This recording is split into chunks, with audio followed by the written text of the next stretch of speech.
For most Black Americans, especially those in the South, the front porch isn't just part of the entry into the house. It is the place we enter community. It's not just the comfort or safety we experience there, but it's where we do some people watching and good reflection.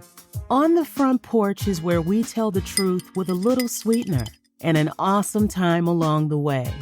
We take what we learn and we act. On this episode, we discuss all things related to youth, education, community, and the politics of people.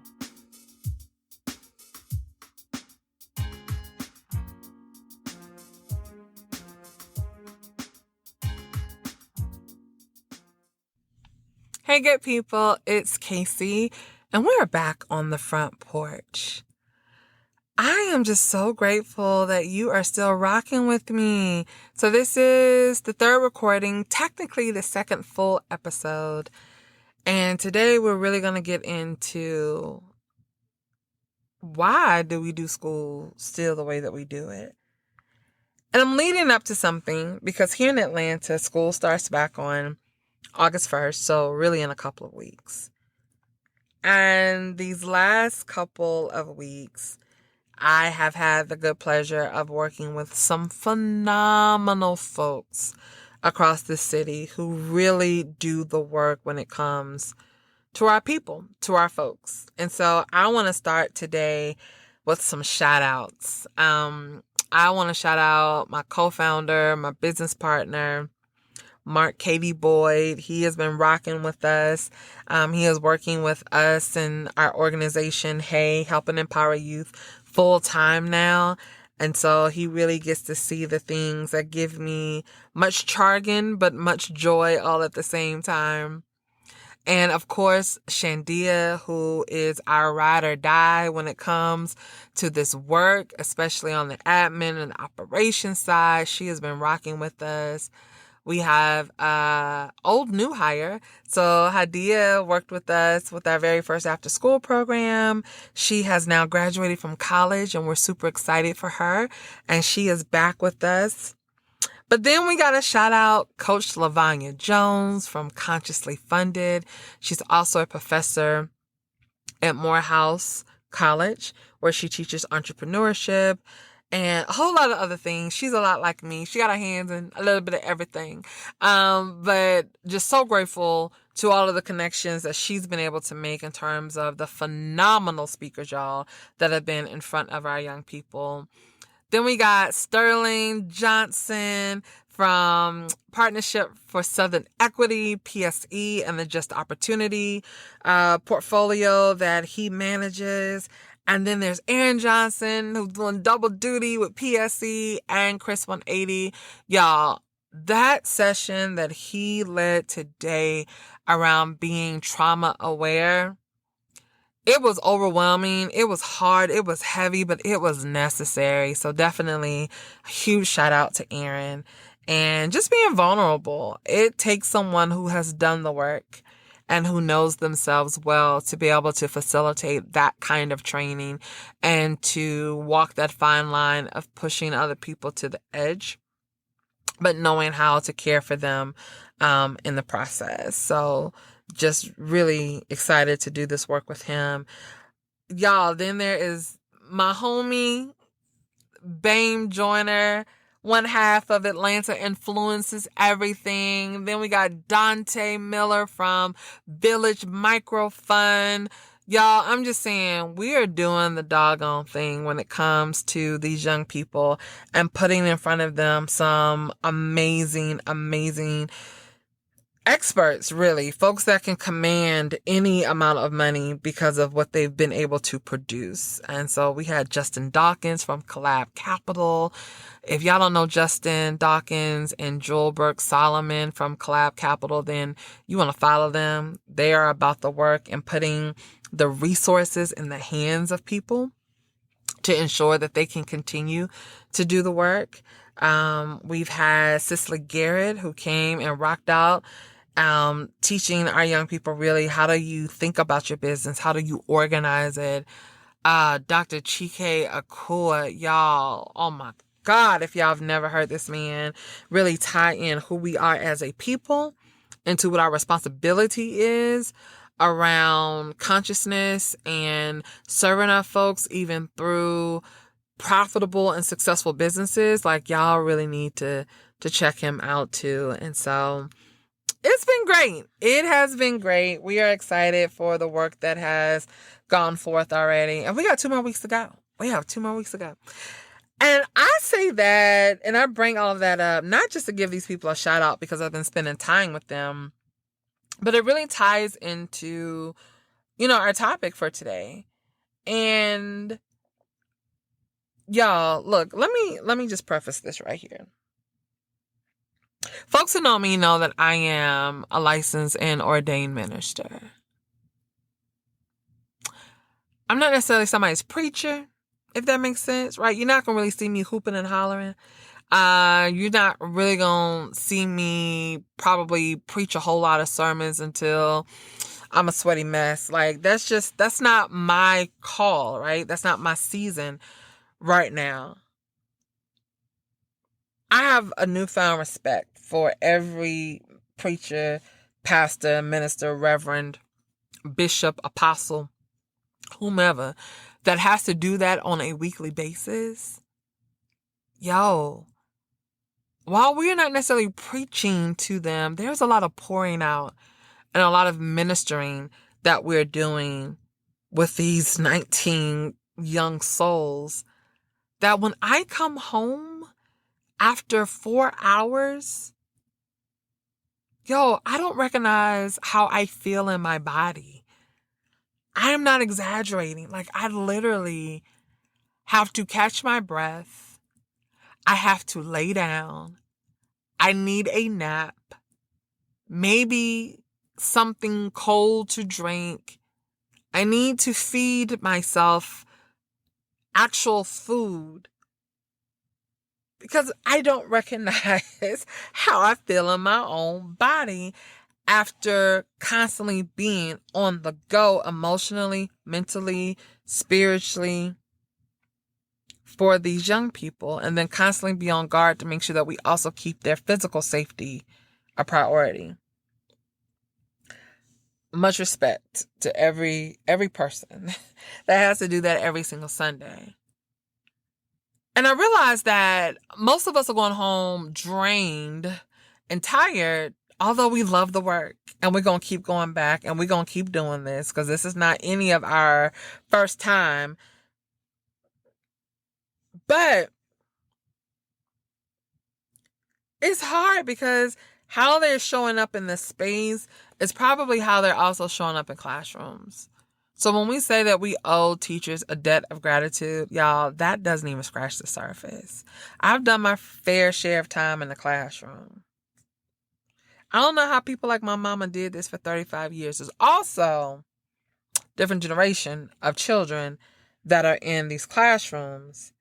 That's kind of what I want to talk about today too, right?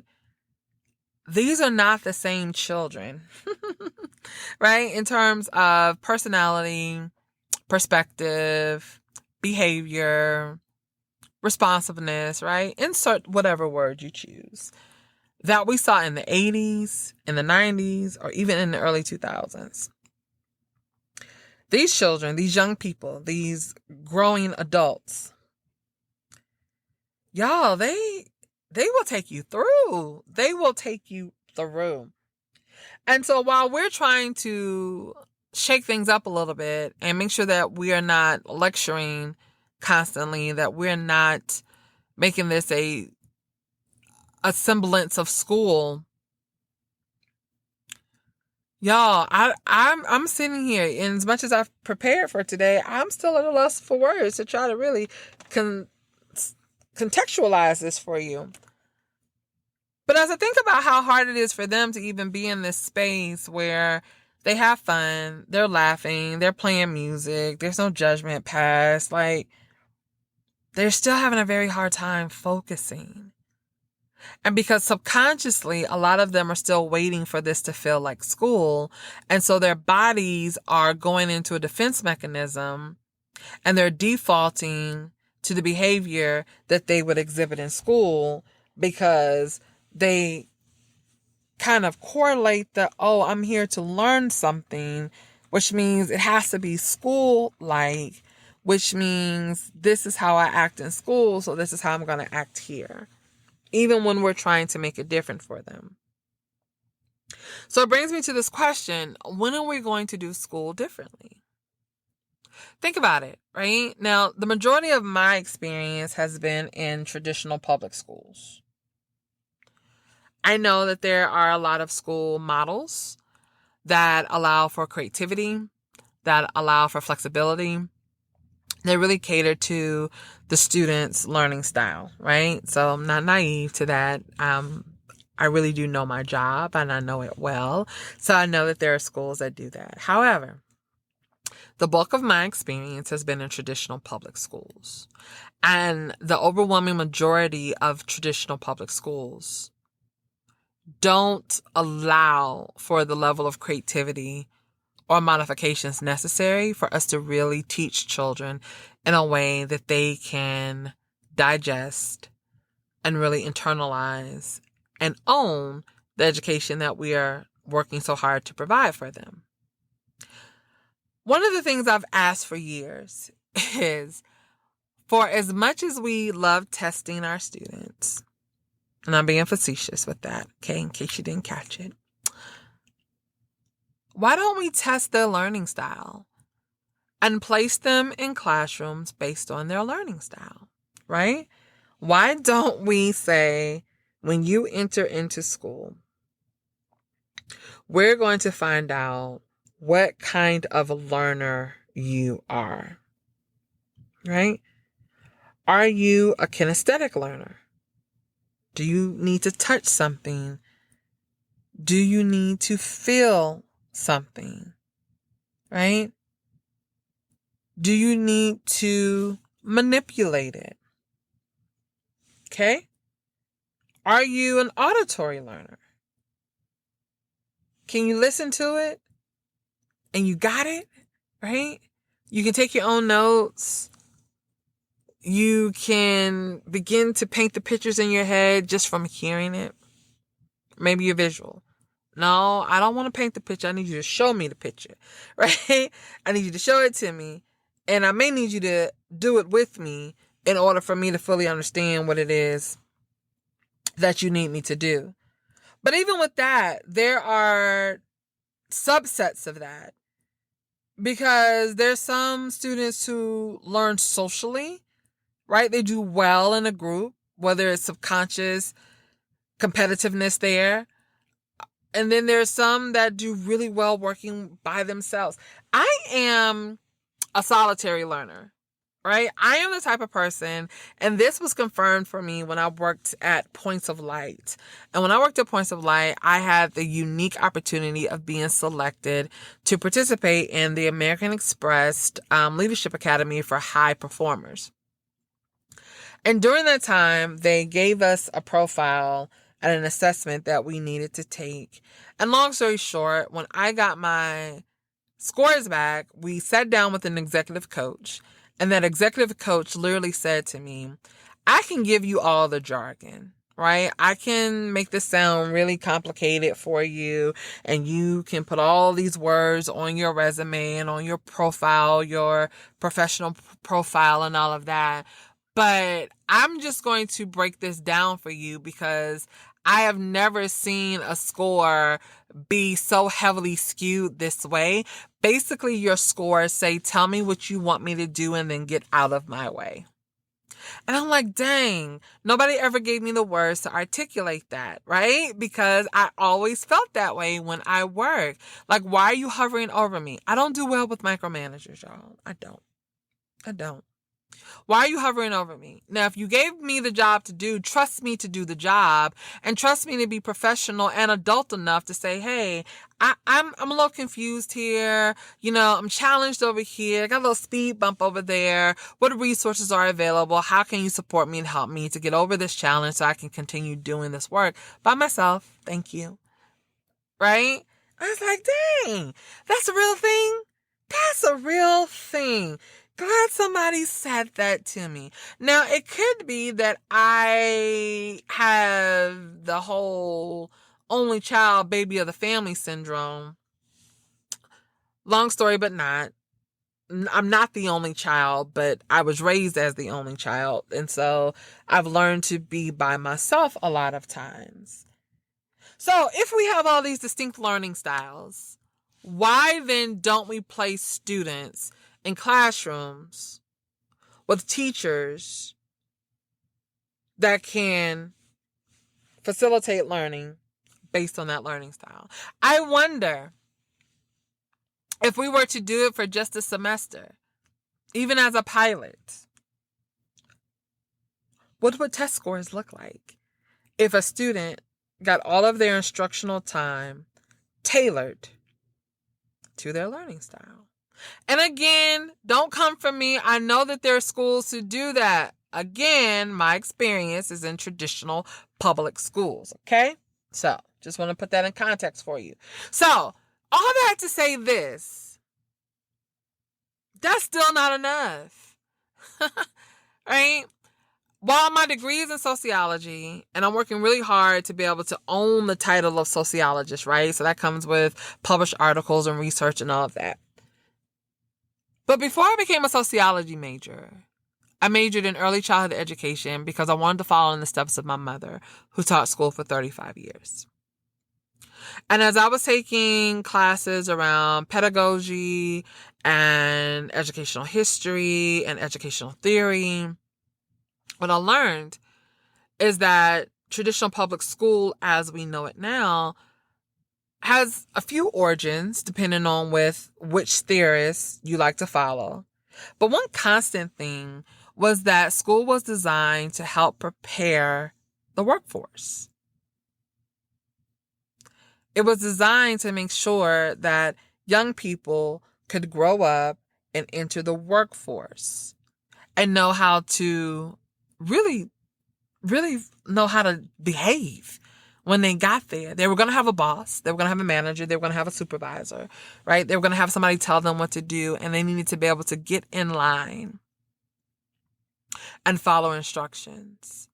Now, if we break that down even further, a lot of this came about when men were going to war. While we do know that there have been women a part of wars from the beginning of time, right?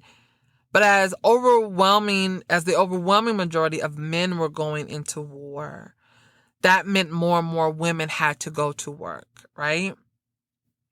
And as more women were going to work, they needed some place to send their children. And so public school also became this place where my children can be safe and learn something while I am at work.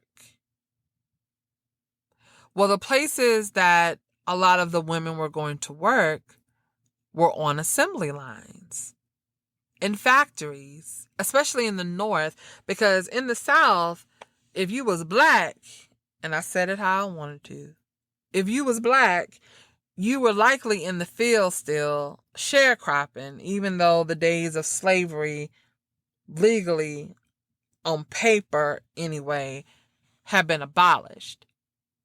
And so you were still probably helping your family sharecrop even if you were 8 and 9 years old.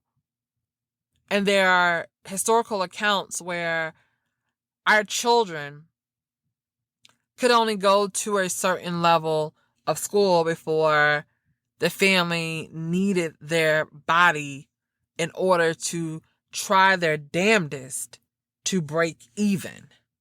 And a lot of times wouldn't do that, even when they pull their child out of school at 3rd grade, at 6th grade, right? So the South had their own thing going on, and the North had their thing going on, even after the Civil War had ended and slavery supposedly had been abolished.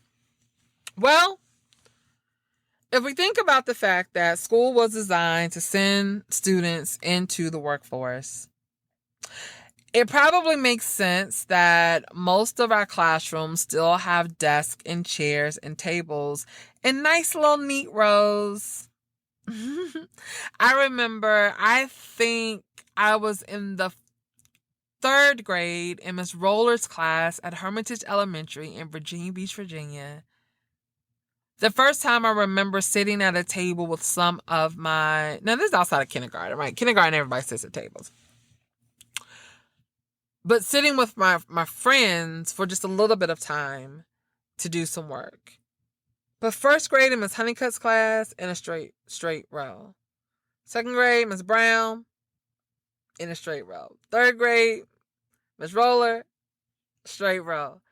4th grade, Miss Hodges, straight row. Right? 5th grade, I had another Miss Brown, straight row. 6th grade, Miss Long and Mr. Goldberg. That's when we got to split classes. And I went to Miss Long for like all of my social sciences. So English and social studies and, you know, those kind of classes. And then I went to Mr. Goldberg for math and science. But even when I went to those classes, straight rows. So we sit in straight rows in a classroom. When we have to go to lunch or to our specials, PE, art, music, assemblies, what have you, we have to walk in a straight line. Usually, when you want to go to the bathroom, you have to raise your hand and wait to be called on and given permission to participate in a bodily function that you can't control fully. All of these very subtle things. When you go to lunch, you go in a straight line. You go down the line and wait for food to be placed on your tray, which is very much like what happens when you're in prison, but I don't have the time to really go that far in this episode, so let me just reel that on back. But anyway, straight line, wait your turn, get permission, ask for permission. Wait to be called on. Wait to be validated, right? That may have been great for the time period in which it was created. Yo, we got teenagers that are making $1 million. You really think they're getting ready to go work for somebody, even if they do decide to go to college? You really think they... I don't. My personal opinion. I don't think they're going to work for nobody. If, as a teenager, they've learned how to make $1 million, I wouldn't go work for you. Why? So what are we teaching these students and these young people when we tell them that they don't have to wait until they're a certain age to accomplish greatness in life? To be individuals, to think outside the box, to think for yourself, to be creative, to be innovative, to be, to be something that is not cookie cutter. But yet, the bulk of their educational experience is about sitting in a line, being in order, wait to be given permission, wait to be validated. That is not the world they live in. The whole entire world is sitting in the palm of their hand, figuratively and literally. Right? Most of our young people have smart devices. Those smart devices literally give them an entry point into the entire world. They no longer have to wait for you to give them the answer. They will go find it for themselves. Our young people are more mature in some areas, because I will be honest, in other areas, not so much. But they're also more adaptive. And they're more intelligent in the sense that they know how to get the information even when they don't know what it is that they're looking for. And we see certain communities be able to provide resources to really cultivate that for our young people. But then in other communities, we're still getting very much the same thing that was created, right, in the 30s. So there's these two sociologists, these two guys. We know most sociologists are white men. Sidebar, when I was growing up, I really wanted to be the female version of Cornel West. Anybody who knows that he's a sociologist and he has taught at Ivy League schools. So anyway, I digress. So most sociologists are white men. So Samuel Bowles and Herbert Gintis said these things. Schools prepare the poor to function well and uncomplainingly within the hierarchical structure of the modern workplace. Basically, school is something that has once been done to the poor and for the poor. Again, as we know it in traditional public schools. Yes, universities have been around for hundreds of years, right? But schools for the poor are also established as a part of the popular program of free education to achieve social equality. Now, I don't know about that. We can go back to Brown versus Board of Education, right? We can really go back to, we don't have to go back that far at all. We can look probably in our own backyard, y'all, at schools that are overwhelmingly Black, but yet they sit at the bottom of the proficiency levels. But, okay. So school has been once something done to the poor and for the poor, is what Bowles and Gintis has said. 1968, right? It was published in Life in Classrooms that another sociologist, Philip W. Jackson, said that children are socialized in the classroom via a hidden curriculum. I already exposed that curriculum for you. In 1973, Pierre Bourdieu said that we need to have the ability to recognize cultural references, to know how to act appropriately in different social situations and so on, which explains the middle class success. In 1978, Kathleen was, where was she? Great Britain, I believe. Her name was Kathleen Claracotis. I think I'm saying that right. But her study said that public education indicates that gender inequity is to the detriment of girls and forms part of this implicit curriculum. In 1983, Henry Garreau, who was a United States cultural critic, said that the hidden curriculums are plural, operating along lines of gender and ethnicity as well as social class. So what this says to me is that public school really wasn't designed for everybody. Oh, did I say that? I did. All right, so what's this hidden curriculum? I feel like I exposed a little bit of it for you. But Jackson, right, was just saying that basically it was really about the socialization of students and not so much the education of them that took place in schools, right? Then our friend Emily Durkheim, I got issues with Durkheim, but anyway, had observed that imparting these values, it was now given a less favorable interpretation.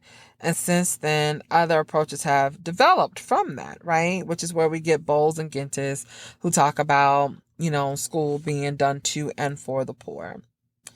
In 1976, they actually went on to write in Schooling in Capitalist America that education is not a neutral sphere, but one where the needs of capitalism are reproduced by implicitly creating attitudes among young people that prepare them for work that alienates them in their future lives. Oh my God. Just said a mouthful there. Goes on to say that according to Bowles and Gintis, schools exist to reproduce social inequities. Therefore, the best predictor for a child's future is the economic status of parents rather than academic achievement or intelligence. Although the explicit curriculum is about equality of opportunity, education's prime role is not to teach the skills needed in the world of work, but to instill into the children a hidden curriculum. Working class children are taught their place in society and learn that qualities such as working hard, deference, punctuality, and following orders are prized. Did I not just say that? Oh, okay. These traits are rewarded while creativity and independent thought are not valued. This maintains the economic status quo, which needs industrious, uncritical employees. All right. I'll end with this. Bordeaux said that the dominant class is able to define its culture and values as superior, and this shapes what is taught. Thus, people learn to respect things perceived as upper class and deride those considered working class. Y'all, this is heavy. And I didn't realize I was going to get this deep really at the start of this podcast. I thought I was going to warm y'all up a little bit, kind of just ease you on into this. But we got too much work to do for me to sugarcoat stuff and for me to not really give you something to ponder and to think about. I see this every day. And I see this even in this program that we design to really give some young people an honest opportunity at having some real investment in their ideas. And y'all, it's hard. It's been 5 days and it's been hard because we have to break through and break down walls, unnecessary boundaries, right? These defense mechanisms. And then make sure that we're showing up in a way that does not still feel like school. So they can get up and move. They don't have to ask for permission to eat, to get snacks, to go to the bathroom. Right? Of course, we need a structure and we have an agenda where we need to, but then we modify when we need to. Today, perfect example. They came to us and they said, we need y'all to do something different about how this information is being provided to us. We're not really feeling it. We was like, okay. We didn't diminish them. We didn't say, well, you're the child, we're the adults. We spent months planning this. You're going to get it how we designed to give it to you. That wasn't our response to them. Our response is, what do you need us to do differently? They were blunt about it. And I couldn't even be mad. When I tell you my feelings were not hurt at all when they said, this what y'all got going on ain't it. Because I literally said that to another adult just yesterday, this ain't really working out the way we had envisioned in our heads and on paper. I'm kind of feeling like the kids. And if I am an adult who's having a very hard time staying focused, then, oh my God, these kids are struggling. And then sure enough today, they confirmed what I was already feeling for myself as a latent effect of what I was witnessing from them. So we switched it up. We did something very different. And it worked so well that the children then validated themselves by saying, yep, we were right. How y'all had designed this before wasn't it. Thank you for listening to us. Because now that we have co-designed this thing, we can process more. We can listen longer. Because we now have a method of facilitation that works both for the speaker and for the students. What would happen if students were allowed to co-design their classroom and the facilitation of the education that has been designed with them in mind? Because really, is it with them in mind? Or is it what makes good sense for the adults? Because I swear, stuff changed so much that people be doing things just to keep a job. Right? I know we say that, kind of being facetious, that when things are harder than they have to be, it's like, yo, somebody's trying to keep a job, because if they're the only person that knows how to do a thing, then that means they have a little bit of job security, right? And some of the things that we do really don't make a lot of sense. And I just wonder if we opened up the space for our students, our young people, our children to co-design what their classroom experience looked like, would it then help to increase test scores, which are tied to dollars, which is how a lot of our schools are funded? Just wondering. Because we can't say on one hand that our children are amazingly brilliant and that this is the generation that is going to save us all, and then on the other hand, not invite them into the process of what they need their classroom experience to look like and feel like. So really giving off like hypocritical vibes. I mean, you kind of say one thing, then you do another. Just saying, then we wonder why our children don't really respect us or, look up to us anymore, because we say one thing and then we do another, which is why the work I do is exceptionally hard. Because I also work with young men that are even more vulnerable, and they're constantly being lied to. They're constantly being let down.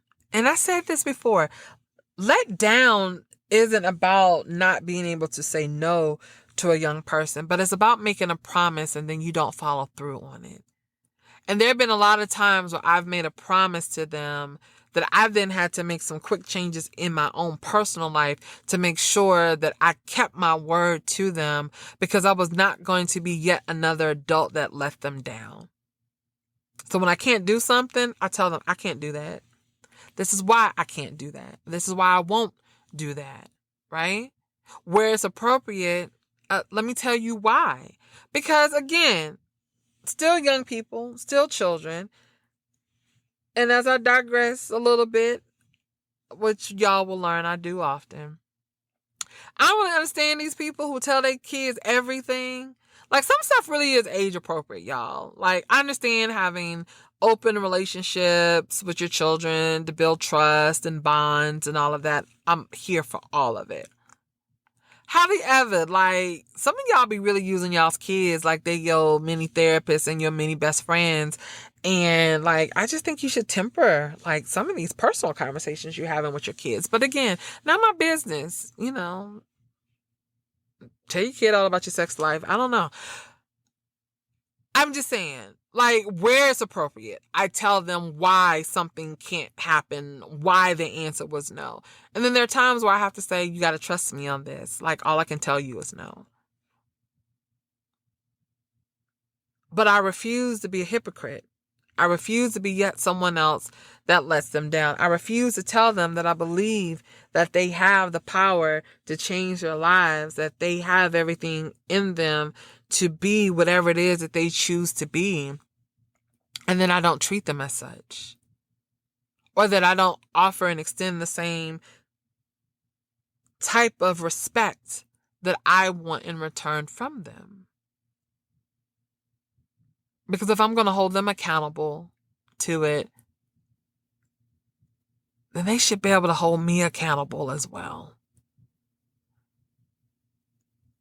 And I see that in these young people that we're working with in this summer program. We're breaking through them subconsciously waiting for this to feel like school and waiting for us to tell them what the answers are. Tell them what the best path forward is. Tell them how they are to accomplish something. And our goal really is to be a facilitator for them. It is to be a facilitator for them.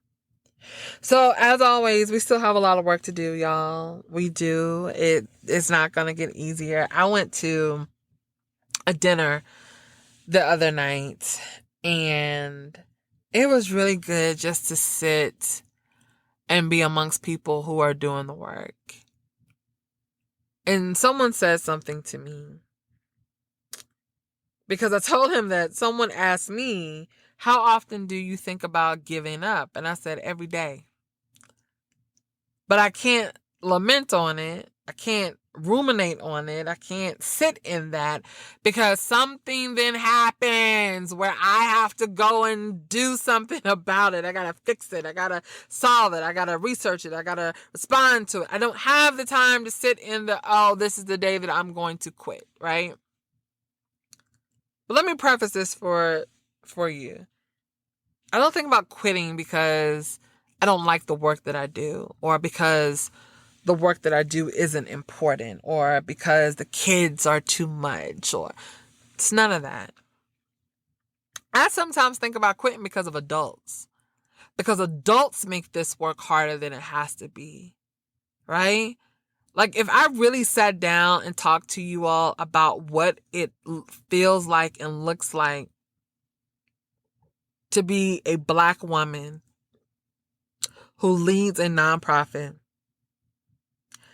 and all of the work I have to do to get the small bit of funding that we have, where I still cannot actively put everybody who deserves to be on payroll,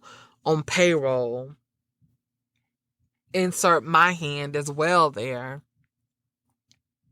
Because I still have to jump through hoops that people have subconsciously placed in front of me. And again, that right there is a whole podcast episode in and of itself. And I'm writing that one down on the list. But I think about quitting because adults make this work hard. Funding structures make this work hard. Bureaucracy and red tape at the local level, city level, school level make this ish hard.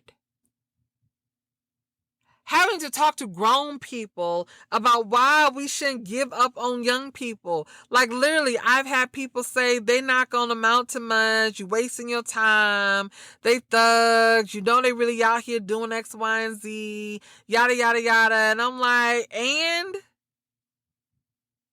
You may be telling me the exact truth about their behavior. They are children. You will hear me say this over and over again. Adults have a hard time coping with their own mess.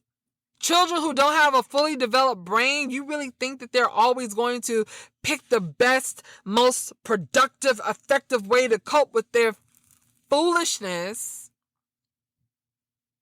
that was brought to them because they're children? Ain't no way they could have created that environment for themselves. Like, y'all, don't get me on my soapbox. I'm almost at the end. Adults make this work hard. And again, we see it in how we interact with our students, even when we say that we're trying to provide an education for them in order for them to be successful. We still make this unnecessarily hard for them. And in turn, we're making it hard for ourselves. So, that is my time today, y'all. I thank you for coming and sitting on the front porch with me this week again. I hope that you are enjoying these podcast episodes. It is becoming one of my new favorite things to do. And I thank you for allowing me an outlet to share thoughts that have been running through my mind for a very long time. And some of my friends are tired of hearing it. Others don't have a point of reference for some of the work that I do. But it's my hope that we are having conversation and that we are continuing these conversations in our own networks, in our own circles. And we're going to look up one day and we're going to see that the world really is a better place.